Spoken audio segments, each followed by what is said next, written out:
వరుణ్ తేజ్ కథానాయకుడిగా శ్రీను వైట్ల దర్శకత్వంలో రూపొందించిన చిత్రం మిస్టర్.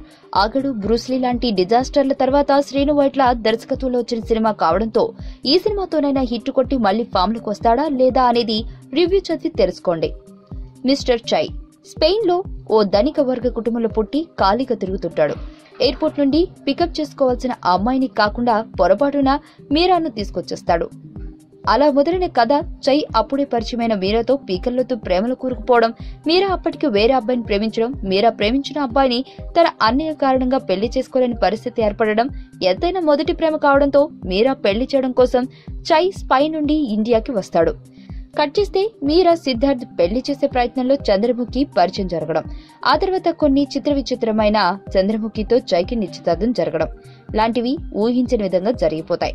మళ్లీ కట్ చేస్తే చై చిన్నప్పుడే ఒక బలీయమైన కారణంగా దూరమైన తాతకి మళ్లీ దగ్గరవడం, తాత కోసం కర్రసాము పోటీల్లో నెగ్గి ఊరు పరువు నిలబెట్టడం లాంటివి చకచకా జరిగిపోయి చై చివరికి తాను ప్రేమించిన మీరా కంటే తనని ప్రేమించిన చంద్రముఖిని పెళ్లి చేసుకోవడమే సబబు అని భావించి కోర్టు సాక్షిగా ప్రపోజ్ చేయడంతో సినిమా పూర్తవుతుంది. కథ డిమాండ్ చేసిందో లేక దర్శకుడు శ్రీను వైట్ల కమాండ్ చేశాడో తెలియదు గానీ సినిమా మొత్తంలో రామ్ చరణ్ ని ఇంటిమేట్ చేస్తూ కొన్ని చోట్ల పవన్ కళ్యాణ్ మేనరిజం తో మేనేజ్ చేస్తూ అలా నెట్టుకొచ్చాడు వరుణ్ తేజ్.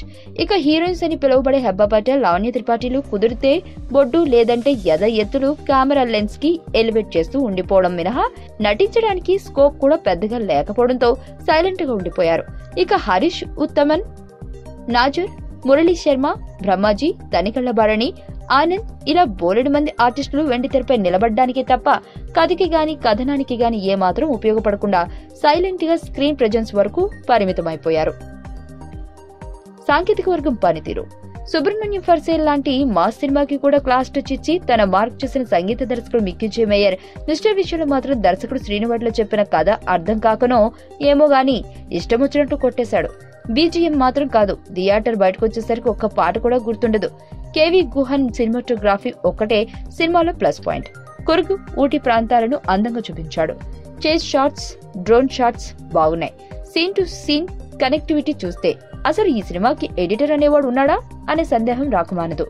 ఇక సీజీ వర్క్, డిఐ లాంటి స్పెషల్ ఎఫెక్ట్స్ తెలుగులో తెరకెక్కే బి గ్రేడ్ షార్ట్ ఫిల్మ్స్ కంటే ఘోరంగా ఉండడం గమనార్హం. గోపీమోహన్ రాసిన కథ, దానికి శ్రీధర్ సీపానకు సమకూర్చిన సంభాషణలు ప్రేక్షకుడి సహనంతో ఫుట్ బాల్ ఆడుకుంటాయి. ముఖ్యంగా ఆ శ్రీకృష్ణదేవరాయల కాలం నాటి పరిపాలన ఎపిసోడ్ చూశాక ప్రేక్షకుడు దర్శకుడిని తిట్టకుండా తిట్టడం ఖాయం. దర్శకుడిగా శ్రీను వైట్ల స్థాయి ఆగుడు చిత్రంతోనే దారుణంగా దిగజారింది. ఇక బ్రూస్లీతో శ్రీను వైట్ల కెరియర్ షెడ్డుకు వెళ్లిపోయిందని అందరూ ఫిక్స్ అయిపోయారు. అలాంటి శ్రీను వైట్లకి మిస్టర్ తో వచ్చిన మరో అవకాశాన్ని చేజార్చుకున్నాడు. ఒక సినిమా ఎలా తీయకూడదో అలా తీశాడు శ్రీను వైట్ల. ఇంతకు మించి శ్రీను వైట్ల పనితనం గురించి మాట్లాడుకోవడం కూడా వేస్టే. సాధారణంగా శ్రీను వైట్ల సినిమాల్లో కథ అనేది కనబడదు, ఏదో కామెడీతో నెట్టుకొచ్చేస్తుంటాడు. అలాంటిది మిస్టర్ సినిమాలో ఆ కామెడీ కూడా లేకపోవడం, పైపెచ్చు పిచ్చెక్కించే పనికి మారిన ఎపిసోడ్స్ లెక్కకు మిక్కిలిగా ఉండడం వలన మిస్టర్ వరుణ్ తేజ్ కెరియర్ లోనే కాక తెలుగు సినిమా చరిత్రలోని అతిపెద్ద డిజాస్టర్ల జాబితాలో ఒకటిగా నిలిచింది. మిస్టర్ చిత్రానికి మేమిచ్చే రేటింగ్ 1.5/5. నా పేరు ధనుష్ రిషి. అందరూ ముద్దుగా దరి అని పిలుస్తుంటారు. దేవుడికి నా పైన ఉన్న క్లారిటీ, నా బ్యాడ్ లక్ ఉన్న గ్రావిటీ నాకు చిన్నప్పుడే అర్థమైంది.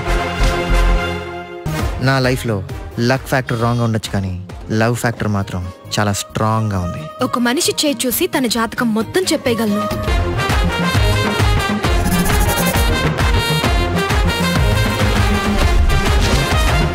Coming soon.